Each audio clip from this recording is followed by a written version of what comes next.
Shalom teman-teman sekalian, mari kita sama-sama berdoa sebelum kita membaca merenungkan firman Tuhan. Kita berdoa. Bapa di dalam surga, kami bersyukur, berterima kasih untuk kesempatan ini yang Tuhan berikan kepada kami untuk bersama-sama boleh belajar kebenaran firman-Mu. Biarlah seperti pujian yang kami nyanyikan, jadikanlah hati kami seperti tanah yang baik, supaya ketika benih firman Tuhan ditaburkan boleh sungguh-sungguh berakar, bertumbuh, dan juga berbuah nyata di dalam hidup kami. Berkati baik hamba-Mu yang menyampaikan firman, setiap kami yang mendengar, Tuhan tolonglah kami semua, dan juga diskusi di antara kami nanti boleh menolong kami semakin menghayati apa yang menjadi rencana dan kehendak Tuhan di dalam hidup kami. Sekali lagi kami bersyukur menyerahkan waktu ke depan, dalam nama Yesus, Sang Firman yang hidup. Kami menyerahkan pemberitaan firman-Mu. Amin. Ya, saya harap teman-teman juga bisa dengan baik mengikuti. Suara saya juga bisa terdengar dengan baik. Saya tampil sendiri dulu, tidak dengan Kak Dewi, nanti Kak Dewinya nyusul gitu ya. Maksudnya supaya waktu firman kita bisa melihat bersama-sama. Saya menyiapkan satu slide buat kita. Teman-teman bisa pin yang ada nama saya. Jadi slide ini yang saya coba siapkan untuk materi kita hari ini. Saya akan share beberapa hal dalam bagian firman Tuhan maupun juga apa yang menjadi pengalaman ya. Karena saya termasuk orang yang sangat menikmati KTB dan dibina dalam KTB. Saya memimpin juga banyak KTB dan istri saya juga, Debbie juga salah satu pelayanan yang dia lakukan hingga hari ini juga adalah memimpin KTB. Jadi saya menikmati bahwa walaupun mungkin sebagian teman-teman yang kenal saya taunya mungkin Kak Alex seringnya khotbah di acara-acara yang besar, tapi saya menikmati juga memimpin KTB dan juga saat ini ada beberapa KTB yang Tuhan percayakan gitu. Nanti saya coba share juga begitu ya. Nah, saya mulai dengan pertanyaan ini begitu ya. Apa yang muncul di pikiran teman-teman ketika mendengar kata komunitas ya gitu ya. Saya pikir tidak banyak orang yang serius dengan komunitas, khususnya ketika menjadi alumni. Sorry, saya harus mengatakan itu, karena memang realitanya bahwa banyak orang yang di dalam masa-masa alumni lebih berpikir bagaimana dia bisa sendiri, berdiri sendiri, bahkan juga memang ada stigma yang seringkali muncul, komunitas susah dipercaya, orang-orangnya pada munafik, begitu ya. Sehingga waktu dengar kata komunitas, mungkin sebagian ada yang senang, tapi ada yang juga mungkin sudah mulai antipati, begitu ya. Dan saya pikir ini realita yang harus kita hadapi juga. Dan bagaimana kita benar-benar membangun komunitas sesuai dengan apa yang firman Tuhan boleh nyatakan. Nah, di dalam banyak budaya, termasuk saya pikir di Indonesia, kita juga punya budaya yang mungkin bicara komunitas itu bagian yang penting, tetapi pada saat yang sama juga mungkin banyak mengecewakan. Misalnya kalau kita tahu gotong royong begitu ya, itu kan satu semangat kesatuan begitu. Saya kutip satu peribahasa dari Afrika, dia mengatakan if you want to go fast, go alone. If you want to go far, go together. Jadi berjalan bersama kalau membuat itu menolong kita berjalan lebih jauh katanya begitu ya. Nah, ini menarik juga untuk diperhatikan ya. Ini ada tante-tante Afrikanya nih. If you want to go fast, kalau mau cepat ya pergi sendiri gitu. If you want to go far, go together. Saya pikir dalam budaya-budaya dunia pun kesatuan, kebersamaan, komunitas menjadi hal yang penting. Nah, ayat yang saya pilih buat kita renungkan pada sore hari ini adalah Ibrani pasal 10, ayat yang ke-24 sampai dengan ayat yang ke-25. Jadi teman-teman, mari kita lihat sebentar di Alkitab kita, Ibrani pasal 10 ayat 24 dan 25. Saya tidak membahas seluruh Ibrani 10, tapi kita bisa melihat ayat 24 dan 25-nya. Nanti saya kasih konteksnya sedikit ya. Saya bacakan buat kita. Dan marilah kita saling memperhatikan, supaya kita saling mendorong dalam kasih dan dalam pekerjaan baik. Janganlah kita menjauhkan diri dari pertemuan-pertemuan ibadah kita, seperti dibiasakan oleh beberapa orang, tetapi marilah kita saling menasehati, dan semakin giat melakukannya menjelang hari Tuhan yang mendekat. Nah, teman-teman, dua ayat ini ada dalam satu konteks ya, yaitu Ibrani pasal yang ke-10. Nah, kalau kita mempelajari Ibrani pasal yang ke-10, di dalam bagian ini dijelaskan tentang Yesus sebagai imam besar agung, sekaligus kurban penebus dosa yang sempurna. Ada satu konteks yang terjadi di dalam jemaat yang ditulis si surat oleh penulis kitab Ibrani. Pada waktu itu ada beberapa dari mereka yang mundur dari iman mereka. Bahkan ada yang dikatakan tanda kutip murtad begitu ya, dijelaskan di pasal yang keempat. Ada orang-orang yang berbalik dari mengikut Tuhan karena melihat mungkin tidak sesuai ekspektasi dia. Nah, karena itu perhatikan bahwa dalam kitab Ibrani dibangun argumentasi begitu rupa oleh penulis kitab Ibrani. Sampai di pasal 10, dia memberikan dasar yang sangat tegas tentang pentingnya kita semua menyadari bahwa Yesuslah imam besar agung. Ini konsep perjanjian lama. Dan dialah kurban penebus dosa. Jadi di dalam perjanjian lama kita tahu bahwa imam besar itu mewakili umat. Datang setahun sekali masuk ke ruang maha kudus membawa korban. Nah, ketika Tuhan berkenan, maka Tuhan menerima kurban itu dan mereka akan menikmati kemakmuran sepanjang tahun. Tapi kalau tidak, maka imam besar itu biasanya bisa mati di dalam begitu ya. Nah, perhatikan di dalam bagian ini Yesus disebut sebagai imam besar, tapi bukan hanya itu. Imam besar kan biasanya bawa kurban, tapi juga digambarkan dalam bagian ini, dia juga adalah kurbannya itu sendiri. Jadi Yesus imam besarnya, Yesus membawa dirinya sendiri, yaitu kurban penebus dosa yang sempurna. Jadi penulis Ibrani mau mengatakan kamu itu udah selamat karena karya Kristus yang membawa kamu ke dalam satu kehidupan yang baru. Jadi makanya waktu saya perhatikan ketika orang punya pergumulan hidup, punya mungkin hal-hal yang membuat mereka mau mundur dari iman, saya melihat penulis kitab Ibrani menjelaskan dasar-dasar yang penting. Ini sebenarnya sangat basic. Ingat loh, Yesus itu imam besarmu, dia juga sudah membawa kurban, yaitu dirinya sendiri, dan Allah menerima kurbannya dengan membangkitkan Yesus. Jadi, ini satu kepastian yang disampaikan oleh penulis kitab Ibrani untuk jemaat yang ada. Jadi, sebelum dia masuk ke ayat yang tadi kita baca, marilah kita bersekutu, dasar persekutuannya dikasih tahu. Bahwa dasar persekutuan kita, saya pikir ini dasarnya gereja bersekutu. Kita berkumpul bukan karena, dia suka nyanyi, saya suka nyanyi. Ya, biasanya orang bilang, wah, orang Kristen suka nyanyi, atau apa, orang Toraja suka nyanyi, orang Manado suka nyanyi. Ya udah, nyanyi, kumpul sama nyanyi, udah dia jadi gereja. Bukan. Dasar yang paling jelas adalah karena Tuhan Yesus sudah menyelamatkan kita. Maka setiap kita yang sudah diselamatkan itu, kita punya satu privilege, hak istimewa. Bersekutu itu hak istimewa yang Tuhan berikan ketika kita sudah diselamatkan. Nah, jadi teman-teman, saya harap kita tangkap dulu idenya itu, dan kemudian saya mau masuk lebih jauh. Kalau kita bersekutu bersama, maka ini adalah satu panggilan, bukan hanya supaya selamat, tetapi juga panggilan untuk menjadi murid. Saya pikir kita kumpul-kumpul ada tujuannya, kira-kira gitu ya.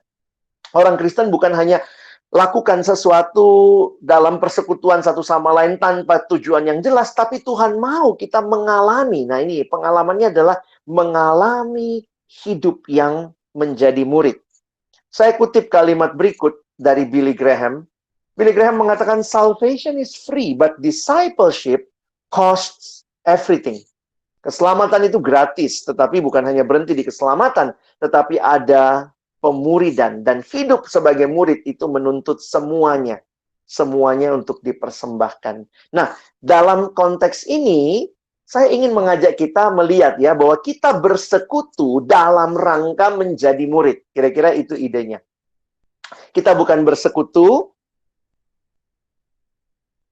Apakah masih bisa dengar dengan jelas? Sorry. Sinyalnya agak jelek mungkin. Masih, Kak. Oh, masih. Oke ya. Nah, baik. Jadi kalau kita perhatikan bahwa kita bersekutu karena dasarnya Kristus yang mempersatukan dan menyelamatkan kita, tetapi kita bersekutu dalam rangka ada tugas, tujuan, panggilan yang Tuhan berikan sebagai murid-murid. Nah, karena itu kalau kita perhatikan, nah ada dua istilah nih yang seringkali orang pertentangkan, istilah Kristen atau murid. Jadi kita ini sebenarnya Kristen atau murid. Nah, saya ingin mengajak kita melihat sebentar bahwa ternyata di Alkitab kita, khususnya Perjanjian Baru dan hanya di Perjanjian Baru ya, kalau teman-teman perhatikan, hanya muncul 3 kali kata Kristen. Ya, perhatikan di Perjanjian Baru, di Alkitab kita hanya muncul 3 kali kata Kristen. Pertama pemunculannya itu di Kisah Rasul 11 ayat 26. Saya bacakan ya, saya ada semua di layar, teman-teman bisa ikuti ya. Mereka tinggal bersama-sama, mereka itu Paulus dan Barnabas. Mereka tinggal bersama-sama dengan jemaat itu 1 tahun lamanya sambil mengajar banyak orang. Di Antioquia lah murid-murid itu untuk pertama kalinya disebut Kristen. Teman-teman, pertama kali mereka disebut Kristen itu di Antioquia.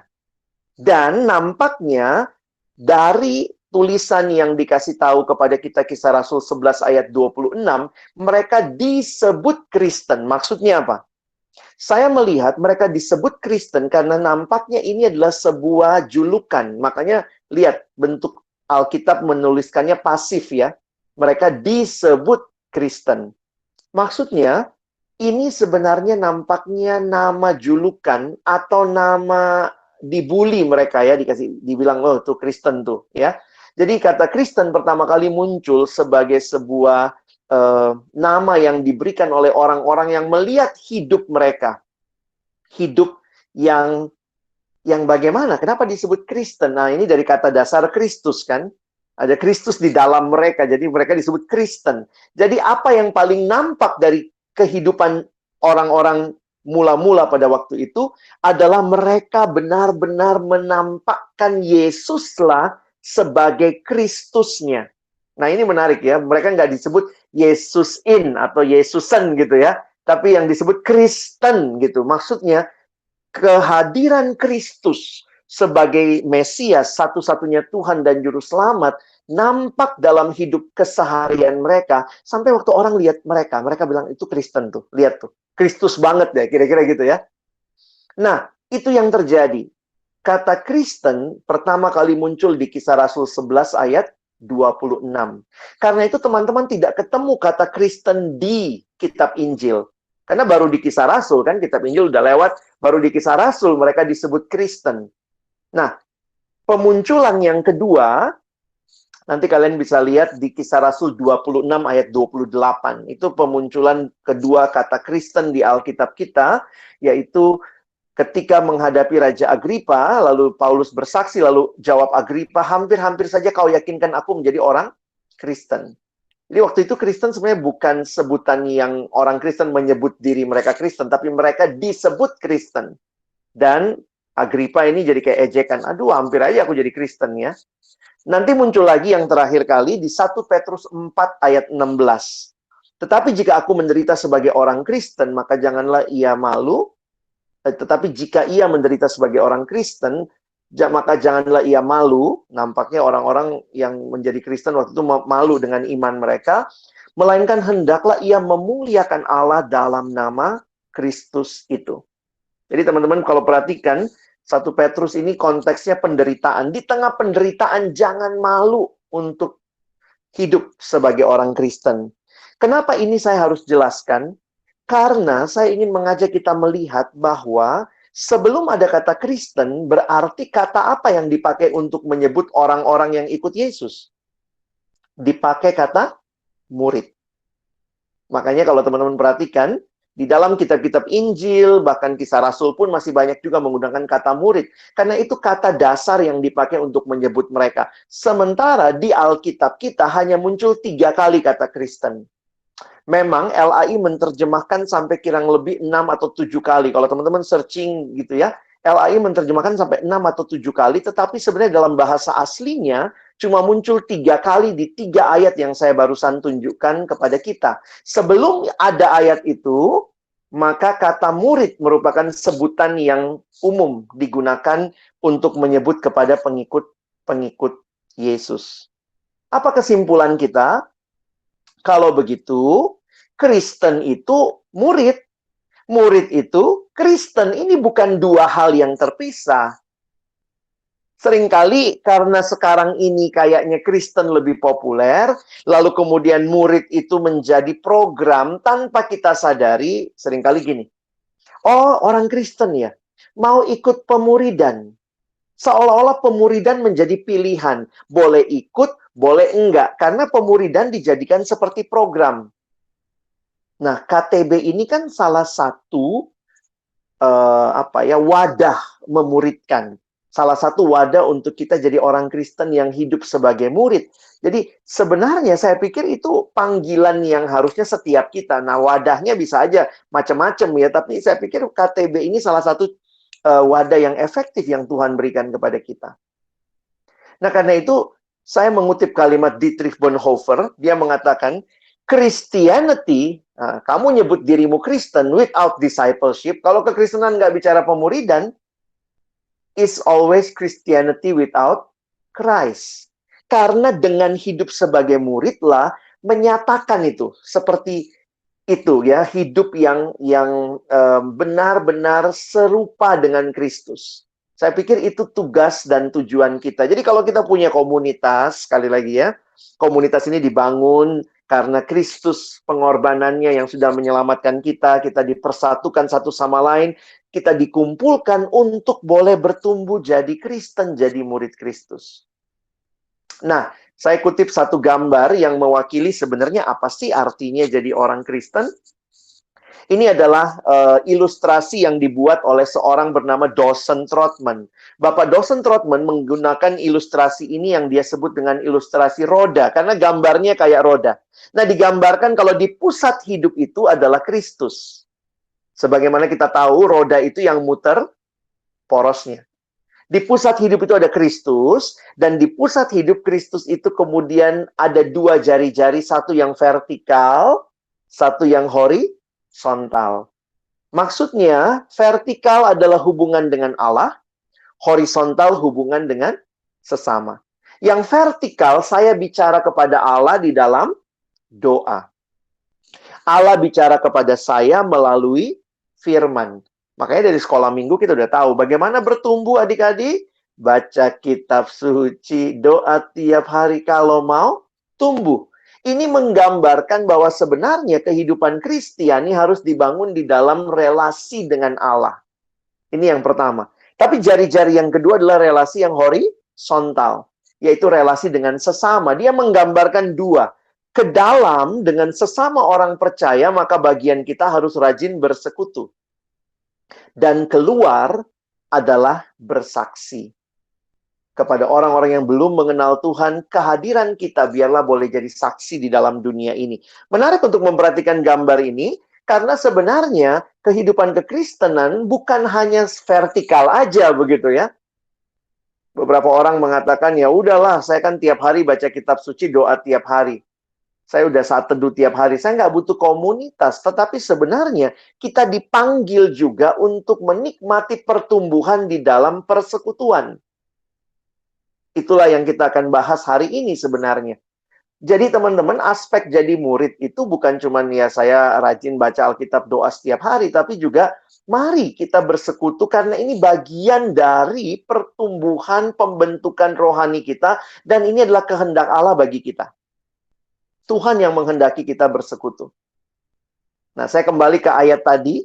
Kalau teman-teman ingat kan, dasarnya Yesus Kristus, dan di atas dasar keselamatan yang sudah Tuhan Yesus berikan, makanya perhatikan kata yang digunakan di ayat 24 dan 25, dia pakai kata karena itu. Nah, kalau kita ketemu dalam bacaan ada kata karena itu, berarti karena sebelumnya. Karena kamu sudah ditebus oleh Kristus, kamu ada di dalam Kristus, maka karena itu, marilah. Nah, marilah ini ya, kita perhatikan ya.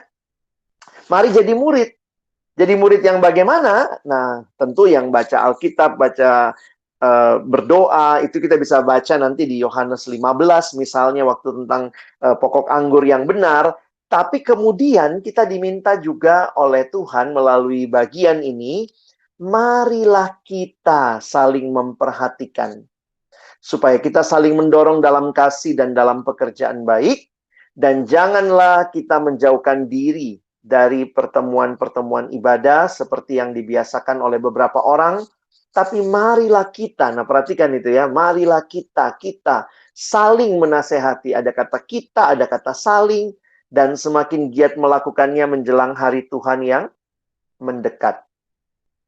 Teman-teman, kalau kita menghayati ayat ini, saya pikir sebenarnya inilah yang harusnya menjadi isinya KTB-KTB kita. Ya. Jadi bagaimana KTB itu, bagaimana ketika kita berkumpul bersama mau jadi murid, terus bertumbuh. Saya coba garis bawahi beberapa kata yang menarik buat saya ya. Ayat 24 tadi. Marilah kita saling memperhatikan, mendorong, dalam kasih, dalam pekerjaan baik. Jangan menjauhkan diri dari pertemuan ibadah. Marilah saling menasehati. Nah, teman-teman kalau lihat bahasa Yunaninya, ini kalau kita pretelin satu-satu, kita lihat bahasa Inggrisnya dulu ya. Karena waktu saya perhatikan ternyata menarik nih ya. Ada istilah yang menarik. Coba teman-teman lihat ya. Ayat 24 dalam terjemahan English Standard Version, and let us consider how to stir up. Stir itu stir ya, itu tulisannya stir. Stir up itu sebenarnya kayak mengaduk.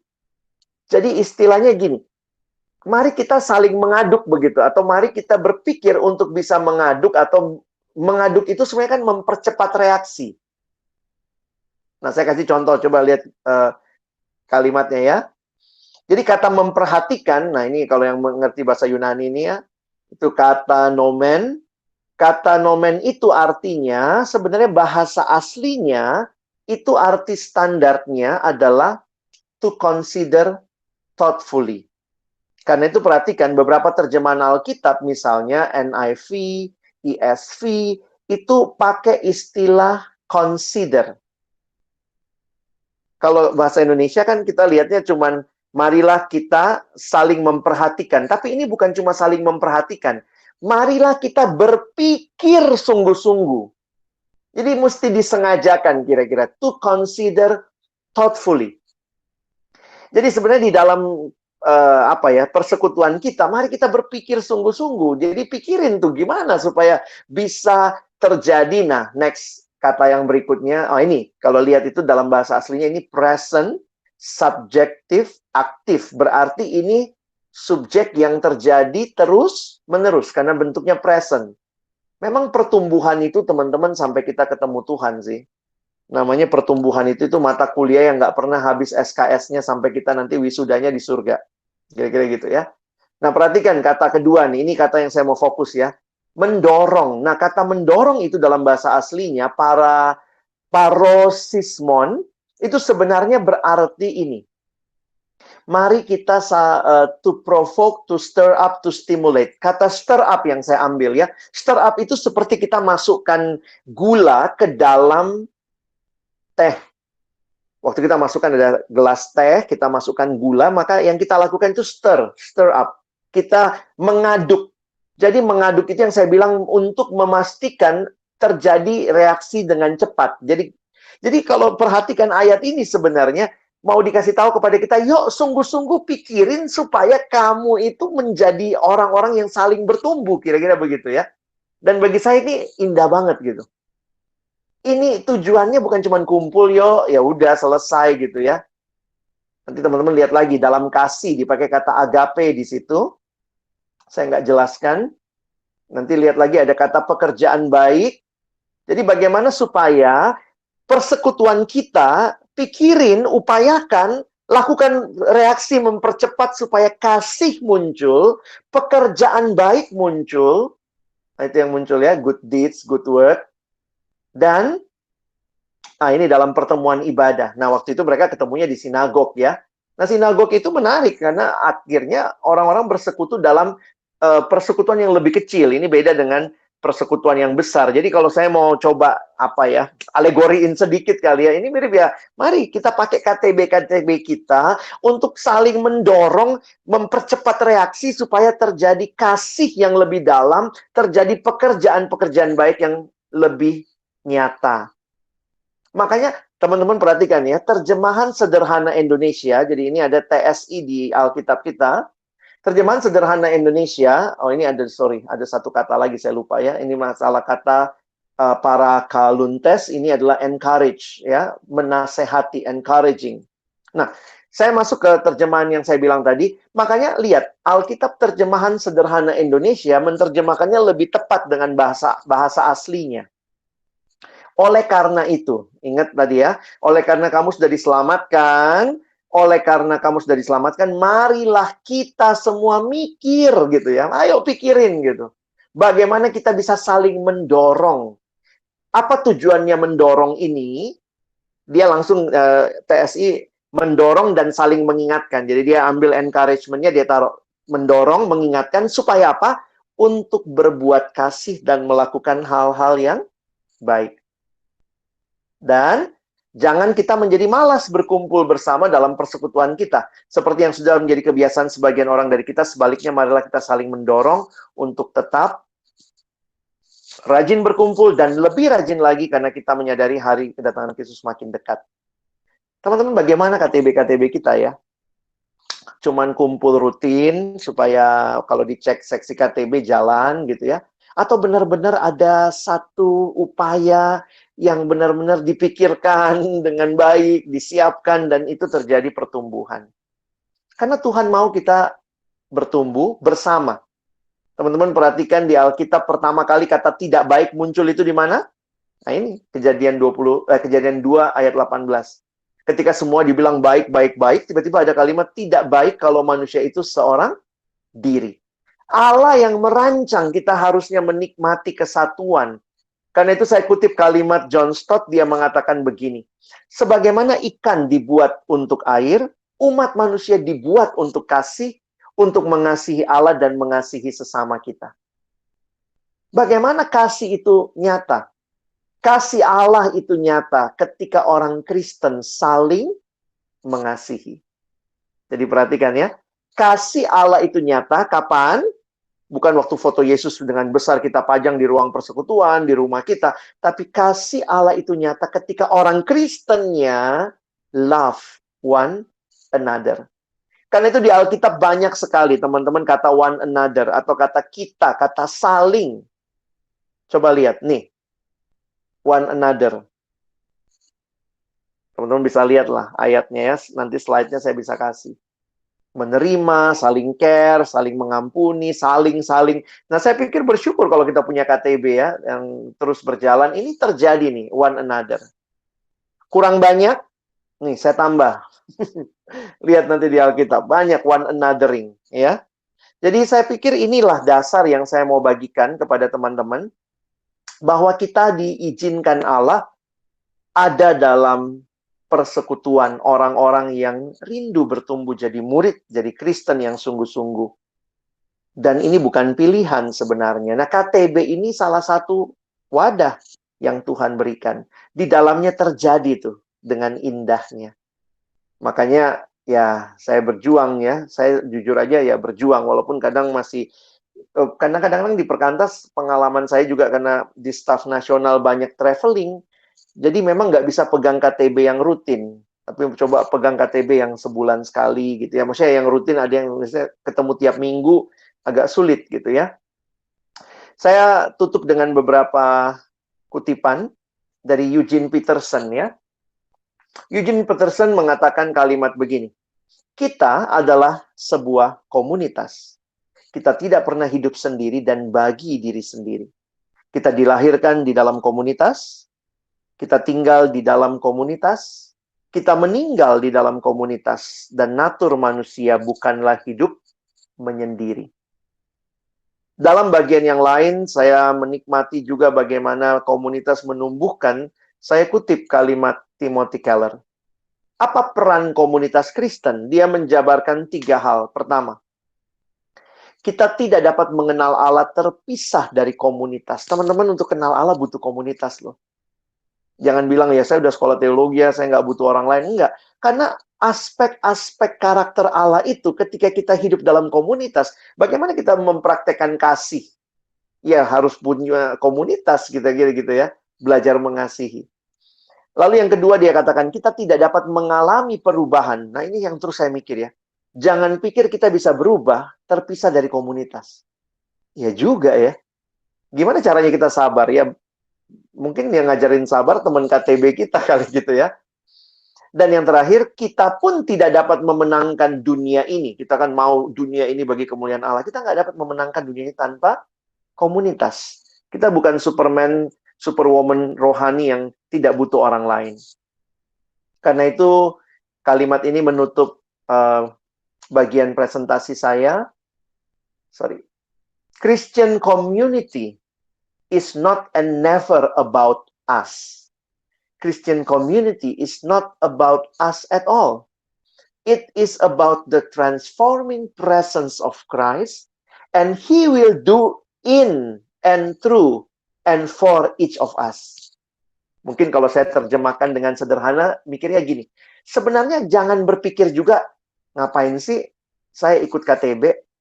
Atau kadang-kadang kita juga kita terlalu tinggi menempatkan nanti KTB itu yang akan mengubah kita.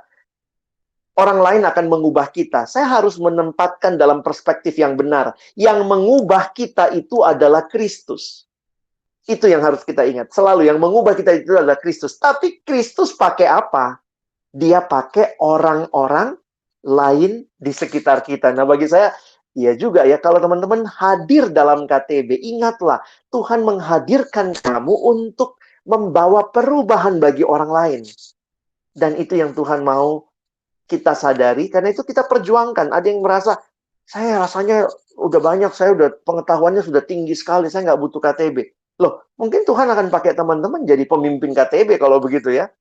Kadang-kadang kan kita susahnya nyari pemimpin KTB itu ya. Banyak yang mau dibina, tapi begitu disuruh ayo membina nggak mau gitu ya. Dibina terus nggak mau membina, lama-lama binasa loh. Gitu ya. Saya tutup dengan beberapa kesaksian apa yang saya dan istri lakukan. Nanti Debbie bisa tambahkan, dia juga banyak memimpin KTB. Tapi ini beberapa snapshot lah dari KTB-KTB yang kami pimpin. Ada yang saya sendiri, ada yang bersama dengan Debbie gitu ya. Kami beberapa tahun yang lalu Tuhan kasih beban memulai KTB untuk couples, untuk beberapa pasangan. Jadi ada beberapa teman ketika sudah berkeluarga, dekat sama Debbie, dekat sama saya, lalu kemudian mereka bilang, Bang, boleh nggak kita KTB dibimbing begitu ya. Dan akhirnya ya udah kami menikmati, itu salah satu bagian yang kami lakukan ya.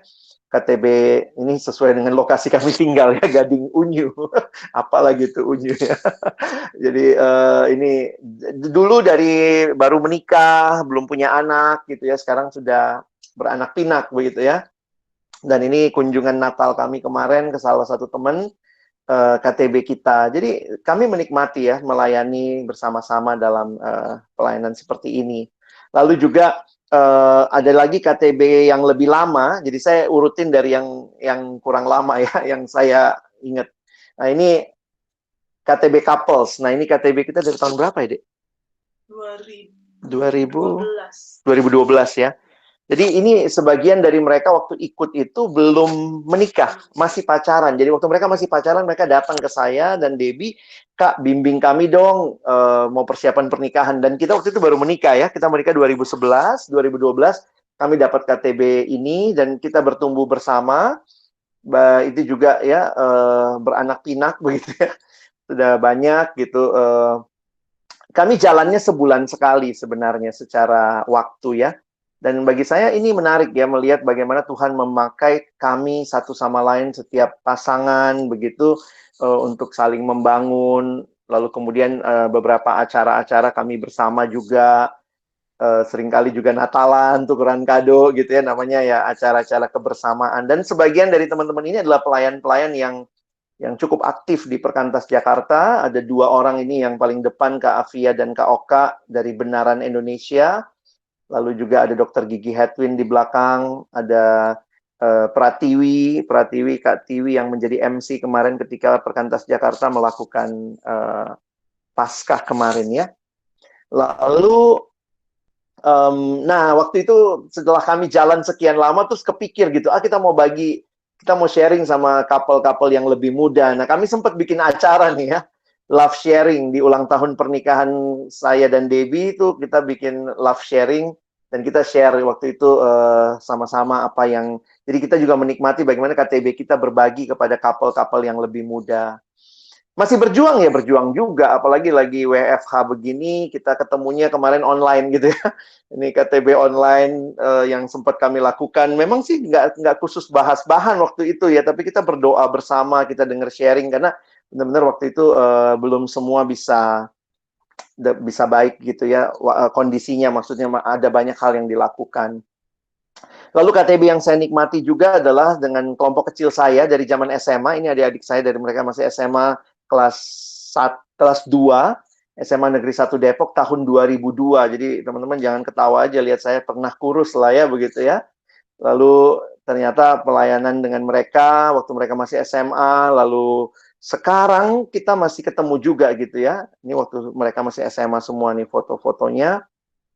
Lalu tertransformasi dan akhirnya semua pada menikah. Nah, sekarang sudah jadi semacam satu kumpulan besar. Akhirnya jadi namanya Unity. Unity ini akhirnya kumpul karena bukan hanya adik-adik KTB saya, mereka ajak teman-teman pengurus PSK, pengurus siswa zaman mereka. Akhirnya kami jadi satu arisan besar. Memang akhirnya demi bisa kumpul, tanda kutip ya, bikin arisan.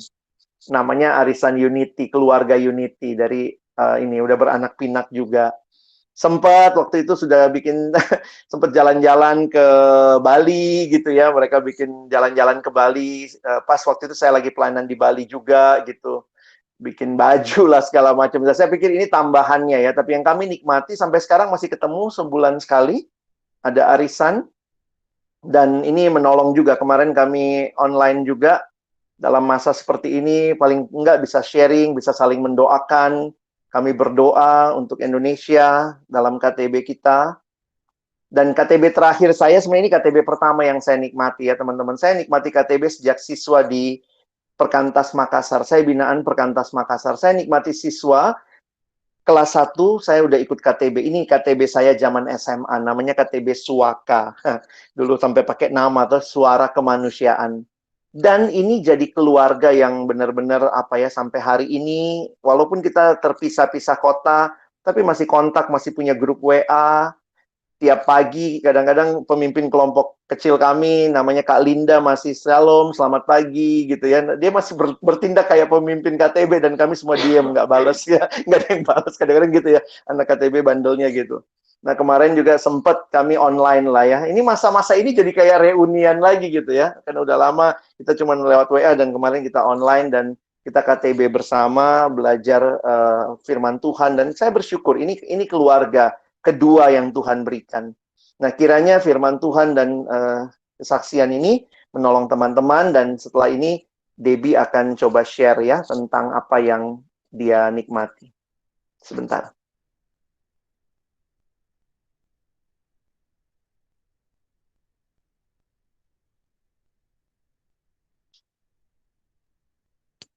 Iya, shalom teman-teman. Kelihatan nggak ya? Oh, ya? Kelihatan ya? Iya. Iya, sebenarnya tadi apa yang Bang Alex udah sampaikan sih sebenarnya cukup lah ya. Cuman mungkin aku men-sharingkan beberapa hal aja terkait dengan pelayananku juga di PAKJ dan juga beberapa pengalaman terkait dengan memimpin kelompok kecil, KTB maksudnya ya. Ya, saya mulai dengan 2 cerita kali ya. Yang pertama itu cerita dari seorang junior. Jadi waktu saya masih pelayanan mahasiswa, waktu saya masih mahasiswa dulu, ada seorang junior yang datang ke saya lalu kemudian dia tanya, Kak, dia ini anak kelompok kecil sebenarnya, tapi memang dia cukup kritis gitu ya. Lalu kemudian dia tanya, Kak, mungkin nggak sih kalau kita bertumbuh sendiri? Dia bilang. Kan kita bisa baca buku aja, dibilang. Buku-buku rohani kan banyak, dibilang. Apakah kita nggak bisa untuk bertumbuh sendiri? Bahkan kalau sebagai anak PMK kan biasanya juga udah diajarin PA. Jadi seharusnya bisa dong ya Kak ya bertumbuh sendiri aja, nggak butuh orang lain ya. Lalu kemudian yang kedua itu ada seorang teman yang setelah lulus kuliah gitu ya, yaitu mendapatkan pekerjaan di pedalaman Nias waktu itu. Jadi dia kayak ya pokoknya kerjanya di pedalaman Nias seperti itu. Dan dia sharing setelah dia pulang gitu ya, setelah dia pulang dia sharing, maksudnya setelah pulang dari pedalaman itu dia sharing lah. Di situ di pedalaman itu nggak ada gereja sama sekali. Kalau mau ke gereja itu harus jalan naik apa mobil dan itu berjam-jam, ya. Lalu kemudian dia cerita nggak ada persekutuan, sama sekali nggak ada persekutuan, jadi sangat sulit untuk mencari persekutuan di sana. Dan bukan hanya sulit untuk cari persekutuan, tetapi juga orang Kristen pun orang yang emang benar-benar bertumbuh lah ya, kalau ngomongin orang Kristen, orang yang benar-benar bertumbuh pun dia nggak temuin gitu ya. Jadi dia cerita bagaimana dia sangat-sangat merindukan persekutuan mahasiswa yang pernah dia alami dan juga nikmati waktu dia masih mahasiswa. Dia juga cerita bagaimana sulit sekali untuk mendapatkan buku renungan pada waktu itu, tapi dia ceritalah bagaimana dia menikmati apa pengalaman ber-PA itu menolong dia, ya. Dan dia cerita salah satu hal yang ngebuat dia berhenti dari pekerjaan itu adalah karena memang nggak ada persekutuan. Jadi nggak ada gereja, nggak ada persekutuan, nggak ada KTB, itu ngebuat dia akhirnya berhenti untuk bekerja dan akhirnya memutuskan untuk balik ke Jakarta, di mana di situ dia ada persekutuan. Ya. Nah, teman-teman, dari dua cerita ini sebenarnya ada dua ada dua apa namanya dua ayat yang saya kepikir gitu ya. Hal yang pertama sebenarnya adalah Amsal 27 ayat 17 yang berkata bahwa besi menajamkan besi, orang menajamkan sesamanya. Saya melihat bagaimana kalau ditanya mungkin nggak sih bertumbuh sendiri, ya kalau tadi Bang Alex sudah bilang gitu ya, bahwa kita ini sebagai orang Kristen, sebagai murid Kristus ya butuh komunitas, bukan cuma diciptakan untuk sendirian, tetapi membutuhkan komunitas. Jadi rasanya nggak mungkin kalau kita bertumbuh tuh sendirian tuh rasanya nggak mungkin, gitu ya. Pertumbuhan karakter pasti membutuhkan juga orang lain. Bagaimana kita bertumbuh itu Tuhan hadirkan orang lain. Dan pengalaman dari seorang teman yang bekerja di pedalaman Nias itu pun membuktikan bahwa memang nggak bisa dan nggak mungkin untuk bisa bertumbuh sendiri, itu hal yang sulit. Bahkan banyak sekali pengaruh-pengaruh yang sebenarnya tidak baik gitu, yang justru dia dapatkan, teman yang bekerja di pedalaman Nias ini, yang dia dapatkan ketika dia bekerja di pedalaman Nias itu, sehingga dia memutuskan untuk akhirnya pulang balik ke Jakarta, ya. Dan ini saya akhirnya mengingat 1 Korintus 15 ayat 33, yaitu yang bilang bahwa janganlah kamu sesat, pergaulan yang buruk merusakkan kebiasaan yang baik. Kita butuh orang lain, kita butuh komunitas untuk terus bertumbuh sebagai murid Kristus, tetapi bukan sembarangan komunitas, karena sembarangan komunitas itu bisa merusak kebiasaan yang baik. Karena itu yang kita butuhkan adalah komunitas yang di dalamnya kita bisa saling berbagi, saling mendukung, kalau tadi Ibrani bilang, saling mendorong di dalam kasih dan dalam melakukan pekerjaan baik. Nah, kalau berbicara tentang pengalaman, ada 3 pengalaman yang dalam konteks KTB gitu ya yang saya nikmati. Yang pertama, saya ini lagi dampingin Persekutuan Alumni Kristen Jakarta. PAKJ itu sebenarnya adalah untuk alumni-alumni junior yang baru lulus 0 sampai 5 tahun. Nah, dalam PAKJ itu salah satu program yang kita lakukan adalah KTB. Cukup banyak yang meminta untuk KTB, sampai-sampai mungkin kalau bisa dibilang seperti yang tadi Bang Alex bilang gitu ya, pemimpinnya yang susah untuk dicari. Nah, saya melihat dalam masa-masa junior ini, alumni junior ini gitu ya, nanti saya akan menceritakan juga dalam konteks saya yang sudah 16 tahun punya KTB juga, tapi ini dalam konteks alumni junior yang saya layani, saya lihat bahwa ada kebutuhan. Mereka datang ketika alumni-alumni ini datang, mereka itu datang karena punya kebutuhan. Kebutuhannya apa? Kebutuhannya sebenarnya bukan lagi, kalau saya lihat gitu ya, Meskipun memang ada juga yang memang benar-benar belum mengenal pelayanan mahasiswa, sehingga ketika dikenalkan pelayanan alumni oleh temannya, mungkin satu kantor, ada juga tuh yang satu kantor sama temennya, lalu kemudian ngajakin temennya KTB, itu dia benar-benar belum tahu apa-apa. Tetapi lebih banyak lagi sebenarnya presentasinya adalah orang-orang yang memang dulu sudah pernah punya KTB, lalu kemudian KTB-nya nggak jalan lagi, atau mungkin dulu dia adalah alumni di daerah mana, lalu kemudian datang ke Jakarta nggak punya KTB, sehingga mereka melihat adanya kebutuhan, sebuah kebutuhan untuk ber-KTB. Kebutuhan untuk menjaga kerohanian mereka, karena kebanyakan karena 0 sampai 5 tahun juga itu masa-masa mereka beradaptasi sebenarnya dari yang tadinya kuliah lalu kemudian masuk ke dalam dunia alumni. Mereka merasa bukan hanya butuh persekutuan, persekutuan dalam artian ibadah, tetapi mereka membutuhkan juga adalah KTB, ya. Kenapa KTB alumni? Mereka adalah orang-orang yang juga menikmati mungkin kalau bisa dibilang pelayanan di gereja, ya. Tetapi mereka tetap melihat pelayanan KTB itu hal yang mereka tetap butuhin. Kenapa? Beberapa sih ada yang sharing bahwa mereka membutuhkan itu karena memiliki pemikiran yang sama. Mungkin karena sama-sama pernah terbina dalam pelayanan mahasiswa gitu ya. Jadi punya pemikiran yang sama dan itu membuat mereka bisa berdiskusi hal-hal yang mereka sama-sama tahu lah kalau bisa dibilang, atau sama-sama pernah mengalami dalam pelayanan mahasiswa, ya. Jadi bukannya berarti ketika mereka pelayanan di gereja lalu kemudian mereka nggak butuh lagi KTB, mereka tetap butuh KTB. Kenapa? Karena mereka melihatnya di KTB itulah mereka kayak merasa mendapatkan orang-orang yang punya, kalau bisa dibilang, pemahaman yang sama karena sama-sama pernah dibina dalam pelayanan mahasiswa. Ada juga yang mendapatkan akhirnya teman-teman yang dengan visi yang sama, tapi visinya untuk gerejanya gitu ya. Jadi yang satu mungkin gerejanya sama-sama satu sinode gereja, tetapi beda gereja gitu ya. Misalnya yang satu mungkin gereja di Jakarta Barat, yang satu gereja di Jakarta Timur, tapi sama-sama satu sinode. Nah, ketika mereka ketemu dalam satu KTB, itu menolong mereka untuk sama-sama boleh sharing gitu ya, cerita tentang kondisi gereja, dan akhirnya punya visi yang sama, ya. Dan sama-sama boleh berjuang untuk gerejanya. Jadi itu beberapa hal yang juga ditemukan, ya. Dan selain itu juga ini kalau di PAKJ itu banyak sekali alumni-alumni yang dalam masa-masa pencarian kerja ataupun juga pencarian profesi, karena masih 0 sampai 5 tahun, jadi mereka masih banyak yang mungkin meragukan, bener nggak ya gue di sini, bener nggak ya gue di sini. Nah, di KTB di PAKJ itu nggak ada yang satu profesi. Jadi beda-beda profesinya, tetapi itu justru menolong mereka saling memperkaya lah satu sama lain tentang profesi mereka masing-masing, ya. Jadi banyak tahu lah. Nah, kalau dalam pengalaman KTB yang aku pimpin, aku punya beberapa KTB. Yang pertama itu sebenarnya KTB yang sebenarnya berlanjut dari kelompok kecil. Ya, jadi saya pimpin kelompok kecil, waktu itu kelompok kecil mahasiswa tahun 2004, lalu kemudian masih berjalan atau masih lanjut sampai sekarang. Memang bentuk KTB-nya itu udah 16 tahun gitu ya, ada AKK yang sudah menikah dan punya anak juga.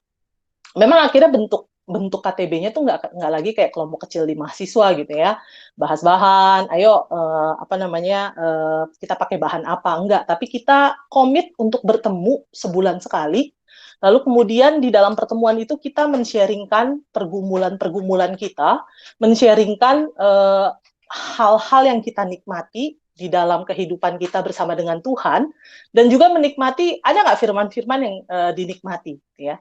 Bahkan kadang-kadang saya juga mengalami gitu ya, bagaimana ini karena mereka adalah dulunya orang-orang yang saya pimpin gitu ya, tapi mereka sekarang ini AKK saya ini juga pernah terlibat sebagai staf perkantas, lalu kemudian yang satu itu juga bekerja sebagai staf kerohanian di salah satu kampus. Jadi ketika ketemu tuh kadang-kadang kami suka ngomongin juga tentang pelayanan, kadang-kadang clash juga gitu ya tentang pelayanan, karena kadang-kadang mungkin yang satu berpikirnya gini, yang satu berpikirnya gini. Tetapi hal yang saya nikmati adalah kehadiran kami bagi satu sama lain itu saling menajamkan gitu ya. Kalau bisa dibilang besi menajamkan besi tadi, kami saling menajamkan dan saling menguatkan, ya. Dan karena AKK saya ini semuanya udah kuliah teologi, saya juga kuliah teologi gitu ya. AKK saya yang satu itu sebenarnya kuliah PAK gitu ya. Jadi tuh kadang-kadang percakapan kami itu percakapan yang ya kadang-kadang juga mendebatkan tentang ya pemikiran ataupun juga pemahaman-pemahaman yang ada gitu ya terkait dengan firman Tuhan. Jadi maksudnya saya mau sharing bahwa setelah kurang lebih 16 tahun kenal di dalam kelompok kecil dan tetap menjaga KTB atau kelompok kecil ini berjalan, polanya nggak melulu sama dengan kelompok kecil waktu masa mahasiswa. Polanya mungkin saja berubah, gitu ya. Polanya mungkin saja berbeda, tetapi sebenarnya inti dari KTB-nya nggak berubah. Gitu. Intinya tetap di dalamnya membutuhkan komunitas di mana kita bisa saling berbagi, di mana kita bisa saling bertumbuh satu dengan yang lainnya, saling mendorong untuk melakukan pekerjaan baik, saling mendoakan, saling ya saling menikmati lah, ya. Jadi saya melihat dari pengalaman ini, saya melihat bahwa mungkin metode dalam ber-KTB-nya berubah, tetapi inti dari bertumbuh melaluinya itu nggak berubah. Ada juga KTB yang saya pimpin sebenarnya dari tahun 2007. Mereka, ya, saya pimpinnya dari tahun 2007 waktu itu, sampai dengan sekarang juga masih berlanjut. Itu ada ya kembali lagi ada yang sudah menikah, dan memang salah satu tantangannya adalah di Jakarta ini jauh, lalu kemudian kondisinya juga waktu untuk pergi kemana-mana, dan beberapa anak KTB saya ini sudah punya anak, jadi anaknya masih kecil-kecil gitu ya, jadi emang agak sulit. Tetapi beberapa waktu yang lalu kami di tengah-tengah COVID ini justru salah satu blessing in disguise-nya adalah kami bisa kumpul lagi untuk KTB gitu ya, kumpul lagi untuk sama-sama KTB. Dan hal yang saya sangat syukuri adalah mereka ini punya kerinduan untuk tetap ber-KTB meskipun mungkin sudah alumni gitu ya, sudah dengan kesibukannya masing-masing gitu ya, sudah dengan pelayanannya juga masing-masing, bahkan di gerejanya masing-masing mereka juga melayani gitu ya. Tapi mereka tetap punya kerinduan untuk ber-KTB. Saya rasa kerinduan itu bukan cuma sekedar kangen gitu ya, pengen ketemu, udah lama nih nggak reuni gitu ya, enggak. Tetapi memang karena kerinduan untuk sama-sama bertumbuh, sama-sama belajar, tapi juga sama-sama mendukung dan juga mendorong di dalam pekerjaan baik tadi. Ya. Nah, lalu kemudian ya yang tadi KTB Couples tadi udah di-sharingin banyak hal gitu ya sama Bang Alex ya. Jadi kalau saya boleh simpulkan, saya melihat bahwa kehadiran KTB di dalam persekutuan alumni atau di dalam kehidupan alumni, kehidupan kita sebagai alumni, saya melihatnya ini merupakan sebuah alat kasih karunia Tuhan, alat kasih karunia Allah, sebuah komunitas yang Tuhan karuniakan sebagai alat kasih karunia untuk ngapain gitu ya. Saya melihatnya setidaknya ada 3 hal. Yang pertama itu untuk menjaga kerohanian kita. Teman-teman alumni, saya melihat bahwa dalam masa alumni, ya, seringkali KTB itu hadir bukan lagi untuk mengajarkan kita melakukan disiplin rohani. Kalau waktu kelompok kecil mungkin kita diajarin ya, disiplin rohani dalam MHB yang 10 bab, sekarang udah 12 bab ya. Tetapi dalam masa-masa alumni ini saya melihat bahwa, apalagi kalau kita sudah pernah juga terlibat dalam kelompok kecil di mahasiswa, saya melihat kehadiran KTB itu sebenarnya adalah untuk menolong dan menjaga kita tetap melakukan disiplin rohani. Jadi kalau dulu kita diajarin untuk melakukan disiplin rohani, nah dalam masa-masa alumni ini sebenarnya adalah masa-masa di mana kita tetap ditolong dan dijaga untuk tetap ngelakuin, ya. Jadi bagaimana melalui KTB, melalui teman-teman KTB kita tetap diingetin gitu ya, saat teduh lo gimana gitu ya. Jadi saat teduh bukan cuma ketika waktu saya mahasiswa, tetapi ketika alumni pun saya tetap saat teduh ya. Dan kehadiran teman-teman KTB mengingatkan akan hal itu gitu ya. Jadi bukan hanya KTB untuk ngebahas tentang isu-isu mungkin yang ada, tetapi ataupun juga sharing-sharing kondisi, tapi juga mengingatkan kita untuk gimana disiplin rohani kita sejauh ini, gimana doa kita, gimana saat teduh kita, gitu kan ya, gimana mungkin pelayanan kita, apakah kita masih melayani juga, entah di gereja, entah di persekutuan alumni, gitu ya. Jadi ini menjaga kita sebenarnya untuk tetap melakukan disiplin rohani. Ya, jadi kehadiran teman-teman KTB itu menjadi komunitas yang Tuhan karuniakan untuk menjaga kerohanian kita. Nah, dalam hal ini bukan untuk ngajarin kita lagi ngelakuin disiplin rohani, tapi justru menjaga dan menolong kita untuk tetap setia ngelakuin disiplin rohani yang sudah kita pelajari selama ini. Dan itulah yang menolong kita terus bertumbuh sebagai murid Kristus. Dia baca firman, doa tiap hari, ya. Lalu kemudian hal yang kedua yang saya lihat juga adalah KTB ini menjadi sebuah alat kasih karunia yang Tuhan karuniakan sebagai komunitas sebenarnya untuk memberikan pengaruh baik bagi kehidupan kita. Kalau tadi di dalam 1 Korintus pasalnya yang ke-15, di situ pergaulan buruk merusak kebiasaan yang baik. Teman-teman masuk dalam masa-masa alumni itu atau ada di dalam sudah lama mungkin berada di dalam masa-masa alumni atau sudah lama menjadi alumni, sebenarnya ada begitu banyak mungkin pergaulan-pergaulan yang ada di sekitar kita. Ada orang-orang yang ada di sekitar kita yang mungkin memberikan pengaruh. Pertanyaannya adalah pengaruh yang seperti apa? Pengaruh yang baik atau pengaruh yang buruk? Kehadiran KTB seharusnya menjadi sebuah alat kasih karunia Tuhan di mana kita menikmati Tuhan memberikan kita pengaruh yang baik, komunitas yang mempengaruhi kita dengan baik, gitu ya. Komunitas yang bukannya justru melegal atau mengkonfirmasi kita ketika kita melakukan hal yang salah, tetapi justru komunitas yang mendukung kita untuk tidak melakukan hal yang salah, gitu ya. Komunitas yang justru memberikan kepada kita penguatan ketika mungkin kita disalahkan karena melakukan hal yang benar. Ya. Jadi komunitas yang justru memberikan pengaruh yang baik. Saya melihat bahwa KTB dalam masa alumni itu seharusnya menjadi komunitas yang demikian. Ya. Lalu kemudian juga komunitas yang di dalamnya, sebagaimana tadi Ibrani sudah sampaikan, sebagaimana tadi firman Tuhan yang sudah disampaikan oleh Bang Alex, gitu ya, melalui kitab Ibrani, itu seharusnya menjadi adalah alat kasih karunia Tuhan, komunitas yang memperhatikan dan mendorong kita untuk melakukan pekerjaan baik. Jadi memperhatikan kita di dalam kasih dan juga mendorong kita untuk melakukan pekerjaan yang baik, gitu ya. Ya dalam masa-masa mungkin social distancing seperti ini, ada banyak hal sebenarnya yang bisa dilakukan dalam hal KTB. Ada teknologi yang bisa kita lakukan gitu ya, yang kita miliki, entah Google Meet, entah juga mungkin melalui Zoom atau melalui mungkin WhatsApp juga bisa saling nelpon gitu ya. Dan itu bisa banget untuk memperhatikan ya. Salah satu hal yang mungkin bisa dilakukan adalah memperhatikan di dalam kasih dengan cara mungkin kirimin WA gitu ya kepada teman-teman KTB kita, bertanya gimana kondisi, apa yang mau didoakan mungkin ya, atau mungkin juga dalam hal melakukan pekerjaan yang baik kita bisa menjadi orang-orang di dalam KTB kita yang mungkin memikirkan apa nih yang bisa kita lakukan mungkin bagi masyarakat, mungkin bagi orang-orang yang ada di sekitar kita gitu ya, untuk menolong mereka lah, meringankan lah kalau bisa dibilang apa yang mereka mungkin orang-orang yang membutuhkan alami, gitu ya.